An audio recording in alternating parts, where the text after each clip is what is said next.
Andy Carrión, que es el abogado penalista, y Valeria Reyes, coordinadora académica de investigaciones del Instituto de Derechos Humanos de la Pontificia Universidad Católica del Perú, Correcto. el IDEPUC. No quería decir las siglas, pero a veces tienes que explicar.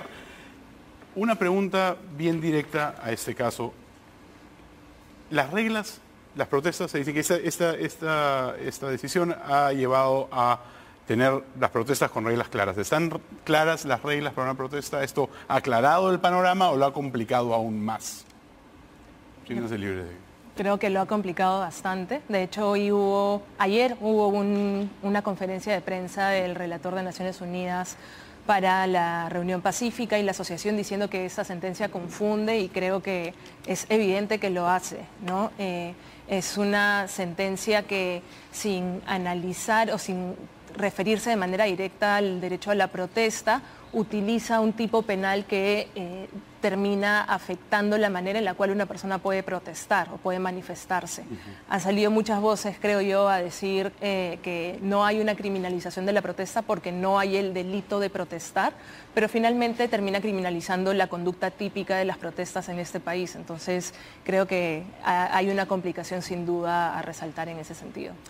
Yo creo, Emil, de que esta sentencia, por decirlo menos, es muy polémica, porque trata de zanjar un tema que siempre ha sido problemático, es decir, en qué medida y hasta qué punto debiera de resguardarse, por ejemplo, la libertad de reunión, la libertad de expresión, y cuándo ello colindaría, por ejemplo, con algunos otros derechos. Si es que uno intenta realizar algún tipo de protesta, y esto es lo que señala precisamente la casación, esta siempre tiene que ser de manera pacífica. Lo que deja zanjado es de que no está permitido bajo ninguna circunstancia de que se puedan limitar derechos de terceros, por ejemplo, la libertad de tránsito, y es por eso que esta casación cumple con analizar si es que primero se encuentra resguardada constitucionalmente de manera explícita el derecho a la protesta, la respuesta es no, y en segundo lugar, en qué circunstancias este derecho debe de ser ejercido, y es por eso que la casación parte de la idea de que en cualquier circunstancia, pero de ninguna manera limitando el derecho de terceros.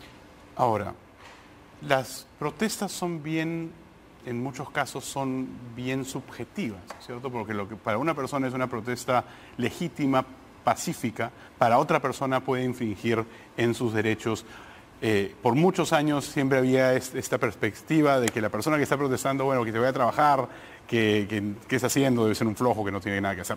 Eso ha cambiado mucho en los últimos 5 años porque de diferentes sectores han salido a protestar y la gente está entendiendo que la protesta es un derecho, digamos, con un derecho con minúscula. Todo el mundo siente que tiene razones para protestar. Entonces, si es subjetivo, eso no hace que la perspectiva de que es pacífico sea igual de subjetivo. Porque lo que puede ser pacífico para alguien quizás no es pacífico para otros. No, y yo coincido en que es el punto de discusión, ¿no? Pero ya hay algunos indicadores que han sido fortalecidos o desarrollados a nivel de órganos de protección que indican cuándo podemos considerar que la protesta se ha tornado pacífica y por lo tanto, como primera consecuencia, pierde la protección que debería garantizarle el Estado. Se ha tornado violenta. Se ha tornado violenta, perdón, se ha tornado violenta y pierde ese nivel de protección y por lo tanto se habilita el establecimiento de restricciones, ¿no?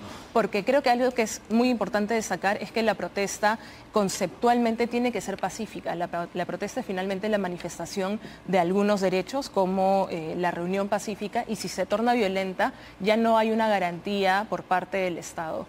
De hecho, los indicadores sugieren que si de pronto empezamos a incurrir en actos que representan una amenaza para la vida, para la integridad, para la seguridad nacional, la seguridad personal, pues son pasibles las restricciones que deba establecer el Estado. Pero yo sí creo que no es realista pensar que el ejercicio de derechos es siempre armónico. O sea, vamos a encontrarnos en casos en la realidad en que, por ejemplo, en el marco de mi libertad de expresión, yo puedo terminar incomodando a otra persona. En el marco de mi expresión cultural, hay obras de arte, teatro, que terminan incomodando. Entonces, el estándar de no incomodar los derechos de terceros creo que es muy alto y más bien deberíamos pensar en no una vulneración de derechos altamente valiosos como vida, integridad o seguridad. Es decir, no infringir más que no incomodar.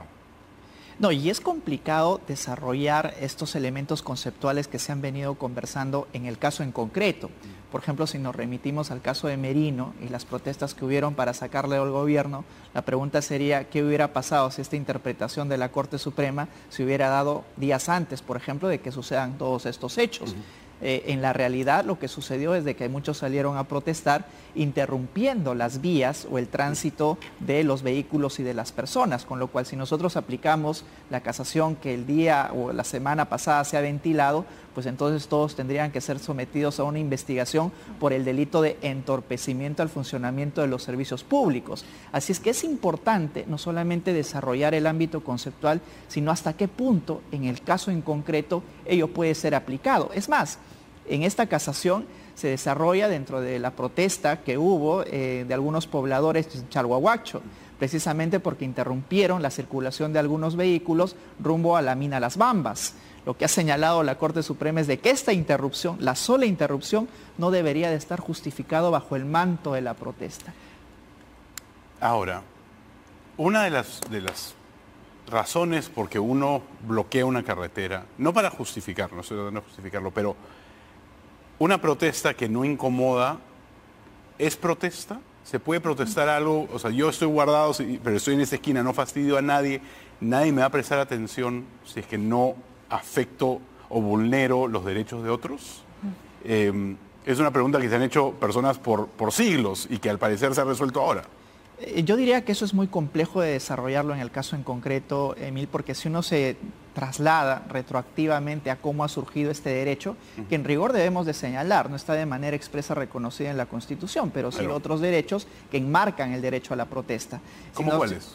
Por ejemplo, el derecho de reunión, el derecho de libertad de expresión, entre otros, que se circunscriben dentro de un derecho de ejercer la protesta, ¿no? Es decir, cómo uno transmite sus ideas, con qué tipo de vehemencia, ante qué tipo de público. Y eso ha originado de que nuestra Constitución el día de hoy recién tome forma. La Revolución Francesa fue precisamente producto de protestas, ¿no? Y algunos otros, digamos, accesos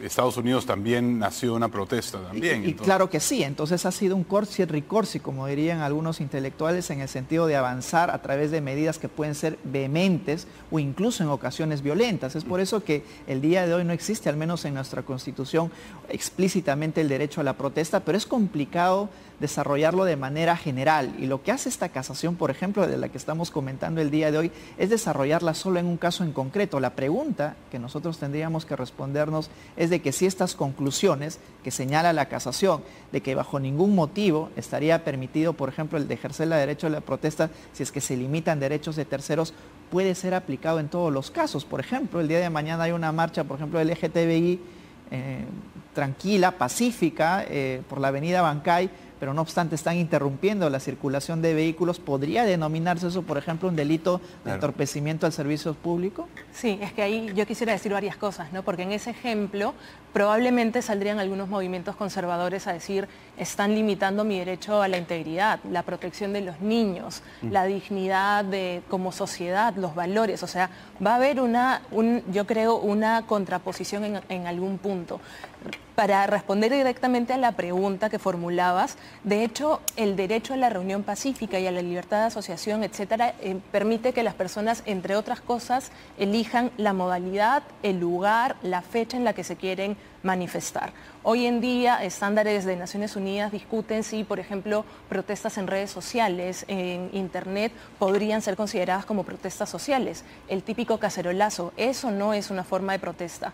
De hecho, el fenómeno de las protestas en este país casi siempre involucra que sea en plazas, en calles públicas, en carreteras. Y en las mismas calles públicas y en las mismas plazas y en los mismos espacios. O sea, no es que o sea, en su mayoría, cuando son multitudinarias, normalmente ocurren en los mismos espacios públicos. Y porque tienen, como bien mencionabas, la intención de ser visibles, porque estamos hablando de población, ciudadanos que normalmente no participan de un diálogo y que su manera de participar, intervenir, expresar una idea es llamando la atención, ¿no? Y también por eso es que hay o se reconocen que podemos hablar de barreras indirectas si es que se pusieran algunos requisitos ex ante, como que las protestas solamente puedan ser en zonas periféricas de una ciudad, donde no van a alcanzar a nadie, no van a llamar la atención de nadie. Entonces, hay que permitir que las personas elijan el lugar y más bien lo que tiene que hacer el Estado es, si es que existe alguna causal objetiva para restringir, el típico ejemplo de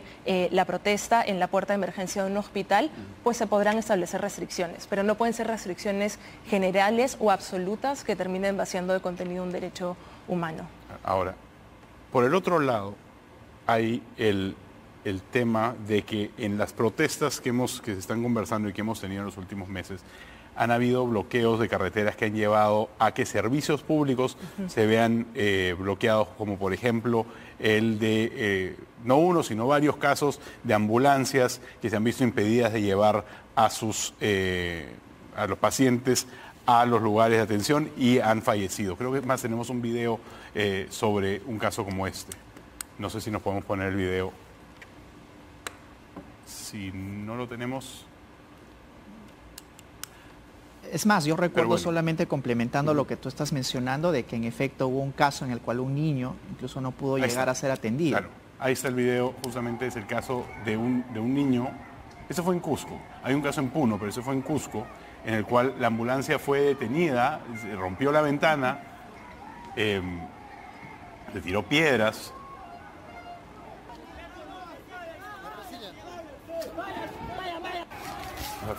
Esto es una situación que claramente vulnera los derechos de las personas que están dentro de la ambulancia y que merecen y deberían haber sido atendidos con la absoluta... Porque además, en situaciones de guerra, si nos vamos al extremo máximo, hay protecciones a los médicos y a los enfermos y ese tipo de cosas.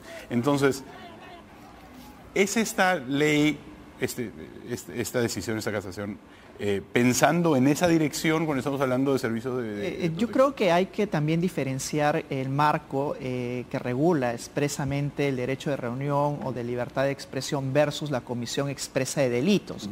Por ejemplo, lo que estamos apreciando en el video que acabas de mostrar es claramente un delito de disturbios. Es decir, no solamente se está dañando la propiedad pública, privada, sino además eventualmente se está causando lesiones a determinadas personas. Y eso es lo que también sanciona el artículo 283 del Código Penal, el del entorpecimiento al funcionamiento de servicios básicos o de comunicaciones, por ejemplo. Y ese es el principal problema, porque el video que acabas de mostrar, Emil, no necesariamente se enmarca dentro del derecho de protesta. No es una protesta que esté enmarcada en la expresión de una idea, sino más bien en la finalidad de causar destrozos a la propiedad público-privada. Así es que el problema es de que hasta el día de hoy ciertas personas que desean manifestarse han recurrido más bien a la violencia y eso deslegitima de alguna manera las protestas pacíficas, las que realmente implican, por ejemplo, el reclamo de un derecho que ellos quieren adquirir. Entonces, esa confusión hace que generalicemos y que ya de pronto incluso la casación haya tomado esa idea en el sentido de que ya todas las protestas, en tanto no sean pacíficas, están prohibidas, porque van a ser sancionadas o bien por el delito de disturbios, que es el que estamos apreciando, o bien también por el delito de entorpecimiento al funcionamiento de servicios públicos. Yo creo que ahí es importante mencionar que estamos hablando de un derecho y frente a los derechos los estados tienen obligaciones de respeto y de garantía. Los estándares que se aplican a la reunión pacífica sin duda involucran que el acto de manifestarnos sea pacífico, pero si de pronto un grupo incurre en actos de violencia, la obligación del Estado es respecto de los manifestantes que siguen ejerciendo su derecho de manera pacífica. Entonces el estándar es que el Estado y las fuerzas del orden deben estar en la capacidad de identificar e individualizar a las personas violentas, separarlas para que el resto pueda seguir garantizando su derecho a la protesta y a esas personas sí sancionarlas, procesarlas, atribuirles las responsabilidades que correspondan. Mi perspectiva y lo que encuentro gravemente, al menos desde la perspectiva de los derechos humanos, problemático en la casación, es que ha llegado un punto en el cual criminaliza todo tipo de protesta. Hay una sección en la que dice, si la protesta pacífica impide el tránsito de peatones y no hay una vía alternativa para que ellos se desplacen con normalidad, también podríamos estar en un injusto penal, ¿no? Y incluso ironiza diciendo que el daño debería ser solo para la esfera personal del manifestante con una huelga de hambre. Lo peligroso que es que un tribunal en su máxima instancia diga algo tan nefasto para la integridad de las personas, ¿no?